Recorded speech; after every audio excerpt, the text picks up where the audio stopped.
Assalamualaikum warahmatullahi wabarakatuh. Perkenalkan, saya Sufia dari kelas 20A jurusan PG PAUD. Di sini saya akan menjelaskan tentang mata kuliah pembelajaran anak berkebutuhan khusus dari buku Early Childhood Intervention by Christina Groves dengan materi Cost Effectiveness and Efficiency of Program atau efektivitas biaya dan khasiat atau kemanjuran dari program. Yang pertama kita akan membahas mengenai basic konsep atau konsep dasar. Ada dua hal yang perlu diperhatikan dalam materinya, itu mengenai biaya dan hasil program, di mana jika kedua intervensi ini sama-sama efektif, maka tidak ada pembenaran untuk menerapkan salah satu yang lebih mahal. Adanya analisis biaya dengan tujuan untuk menemukan nilai ekonomi dari semua sumber daya yang digunakan untuk menyediakan layanan dalam program tertentu. Kesalahan dalam analisis biaya yaitu dengan menggunakan anggaran program sebagai sumber informasi yang akan cenderung melewatkan beberapa biaya penting, diantaranya adalah biaya waktu orang tua, biaya orang tua yang menyediakan transportasi ke program, atau biaya ruang kelas ketika prasekolah ditempatkan di sekolah anak-anak.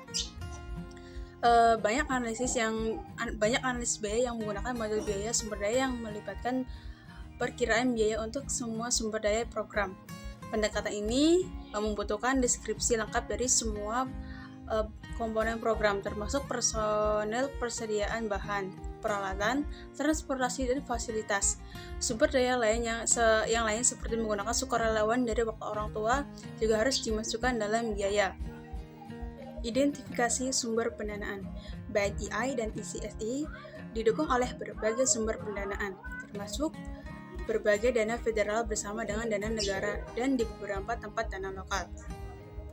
Sumber pendanaan lain yang mungkin untuk intervensi dini adalah asuransi swasta dan biaya orang tua. IDEI memungkinkan negara untuk membebankan biaya kepada orang tua untuk layanan intervensi dini yang merupakan opsi pendanaan dengan kekuatan dan kelemahan. Analisis biaya manfaat dan analisis efektivitas biaya, yaitu untuk menyajikan informasi dan untuk membantu dalam pengambilan keputusan yang mengacu pada analisis sumber daya yang digunakan dan hasil yang dihasilkan oleh sebuah program atau kebijakan.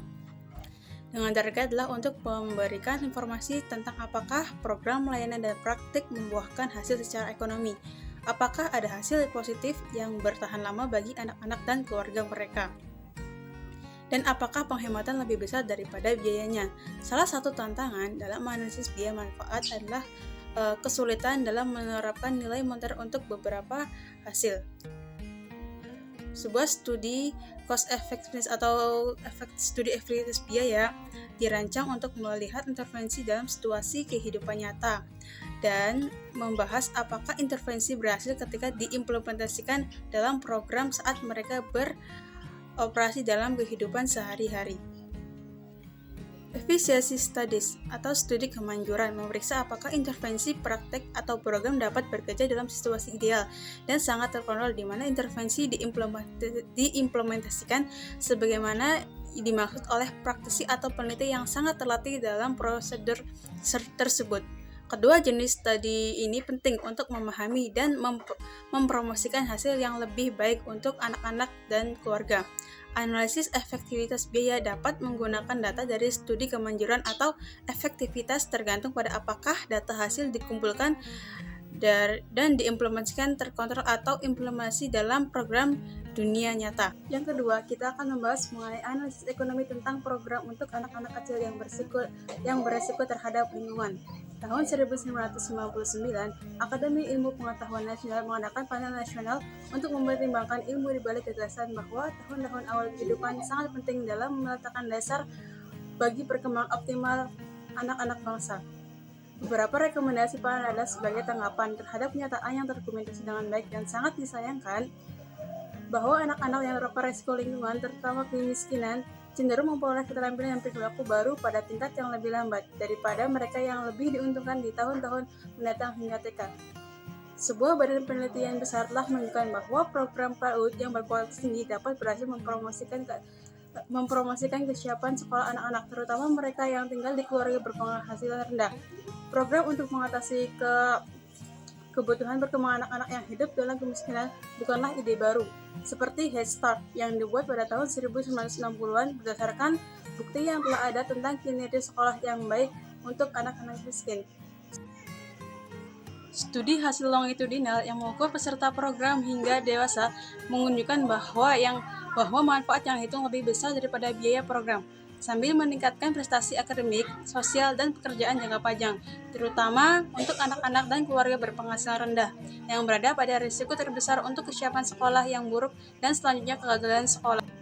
Di seluruh studi biaya manfaat program prasekolah berkualitas tinggi untuk anak-anak dan keluarga berpenghasilan rendah, perkiraan penghematan biaya berkisar dari hanya di bawah $3 sampai dengan $17 untuk setiap dolar yang dihasilkan. Program prasekolah yang dinilai memiliki pengajaran berkualitas tinggi telah terbukti menghasilkan dampak positif pada kesiapan sekolah anak-anak berpenghasilan rendah dalam keterampilan kognitif, bahasa, dan sosial. Program-program ini mencegah keterlambatan perkembangan dan dengan secara signifikan meningkatkan perkembangan dan pembelajaran anak-anak yang sudah atau sedang menuju ke fungsi yang sangat rendah. Yang ketiga, kita akan membahas mengenai biaya untuk menyediakan pelayanan kepada anak-anak penyandang disabilitas. Sebuah studi di Massachusetts berdasarkan data dari tahun 1988 menghitung biaya per jam dari berbagai jenis layanan. Studi ini menemukan bahwa biaya kunjungan rumah $53,68 per jam. Sesi individu berbasis pusat $45,28 per jam. Sesi kelompok yang berfokus pada anak $21,52 per jam, dan sesi kelompok dengan dukungan orang tua $14,72 per jam. Menghitung biaya untuk 11 program intervensi awal berbasis rumah dan pusat di 7 negara bagian. Satu-satunya data nasional tentang biaya intervensi dini berasal dari National Early Intervention Longitudinal Study atau NELS, menerapkan pendekatan model biaya sumber daya terhadap data untuk subsampel 2.195 anak dengan data layanan yang memadai. Studi ini menghitung pengeluaran per anak untuk total waktu anak dalam intervensi awal.